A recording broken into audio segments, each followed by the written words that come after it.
Class second. आज अध्याय 2 यानी कि लेसन 2 पढ़ेंगे हिंदी का, व्यक्ति की महानता। देखिए, एक दिन एक बालक अकेला बैठा ऊब रहा था। उसे खेलने के लिए कोई साथी नहीं मिल रहा था। उसने सोचा कि क्यों ना मैं चौपड़ ही खेल लूं। वह आदमी बुआ के पास गया और उनसे चौपड़ मांग लाया। बुआ जी ने पूछा, दूसरा खिलाड़ी कौन है? तुम किसके साथ खेलोगे? बालक ने कहा, किसी को भी दूसरा साथी बना लूँगा। बुआ जी ने उसे चौपड़ दे दी।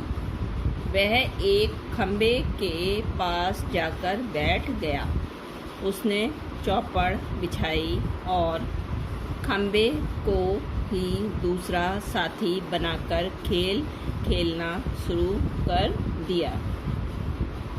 बालक दाएं हाथ से खम्बे की चाल चलता और बाएं हाथ से अपनी। थोड़ी देर में बालक हार गया। आगे देखिए, बुआ जी दूर बैठी यह सब देख रही थी। उन्होंने हंसकर पूछा, क्या रे, तू इस बेजान खम्बे से भी हार गया? बालक ने उत्तर दिया, क्या करूं बुआ जी, मुझे बाएं हाथ से पासा फेंकने की आदत नहीं थी। खम्बे को मैंने दायां हाथ दे दिया था, इसलिए मैं हार गया। बुआ जी ने पूछा, तुमने दायां हाथ अपने लिए और बायां हाथ खम्बे के लिए क्यों नहीं रखा? इस निर्जीव खम्बे से हारना तो ना पड़ता। बालक ने गर्व से सिर उठाते हुए कहा, मैं हार कर भी जीत गया हूँ। बुआ जी, अब कोई मुझे बेईमान तो नहीं कहेगा। यदि मैं अपना बायां हाथ खम्बे को दे देता तो खम्बे के साथ अन्याय होता कि नहीं? बुआ जी बालक का उत्तर सुनकर चकित रह गईं और उन्होंने भाव विभोर होकर बालक को अपने आंचल में छुपा लिया।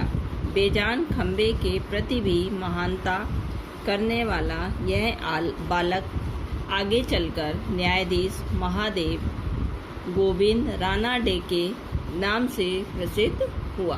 ठीक है, ये लेसन आपका समाप्त हो गया। इसकी बुक रीडिंग इस तरीके से करेंगे। अब इसके शब्दार्थ आपको अपनी फेयर कॉपी पर लिखने हैं और प्रश्न उत्तर। ठीक है, देखिए कैसे लिखेंगे। शब्दार्थ, निर्जीव, बेजान। ठीक है, पहले आप डालेंगे पार्ट 2, व्यक्ति की महानता। ठीक है, साथी, दोस्त, अन्याय, न्याय न करना, प्रसिद्ध, मशहूर, पासा, चौपड़ खेलने की एक गोटी, गर्व, आत्म सम्मान।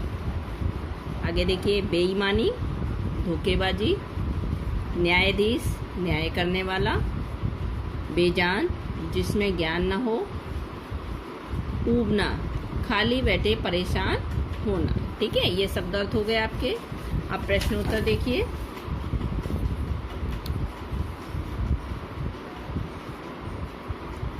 बालक ने कौन सा खेल खेला? बालक ने चौपड़ का खेल खेला। अगला प्रश्न, बालक ने खेल में किसे अपना साथी बनाया? बालक ने खम्बे को साथी बनाया। बालक ने कौन से हाथ से अपनी चाल चली? बालक ने बाएं हाथ से अपनी चाल चली। बालक क्यों हार गया? बालक को बाएं हाथ से खेलने की आदत नहीं थी, जिससे वह हार गया। आगे चलकर वह बालक किस नाम से प्रसिद्ध हुआ? आगे चलकर वह बालक गोविंद रानाडे के नाम से प्रसिद्ध हुआ। अब अगला क्वेश्चन है आपका, किसने किससे कहा? क्यों रे तू इस बेजान खंबे से भी हार गया? तो ये किसने कहा था? बुआ जी ने कहा था। किससे? बालक से। अगला देखिए,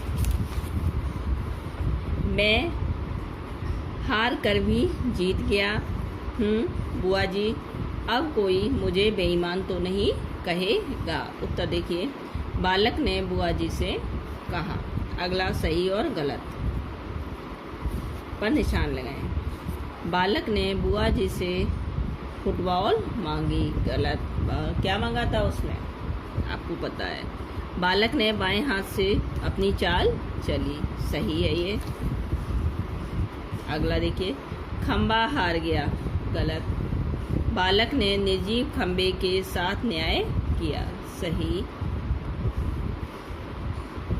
इस बालक का नाम न्यायाधीश महादेव गोविंद रानाडे था। सही है ये। अब देखिए, उल्टे अर्थ वाले शब्द लिखो, यानी कि विलोम लिखने। मित्र का शत्रु, जीतना हारना, बायां दायां, सवाल जवाब। अगला देखिए, निर्जीव सजीव, आगे पीछे, अन्याय न्याय, बैठना उठना, मांगना देना। अगला देखिए, सही क्रम में लिखिए। देखिए, यह है बालक, खेलना, अकेला, हारना, चौपड़ और चकित। इस तरीके से ये आपका लेसन समाप्त हो गया।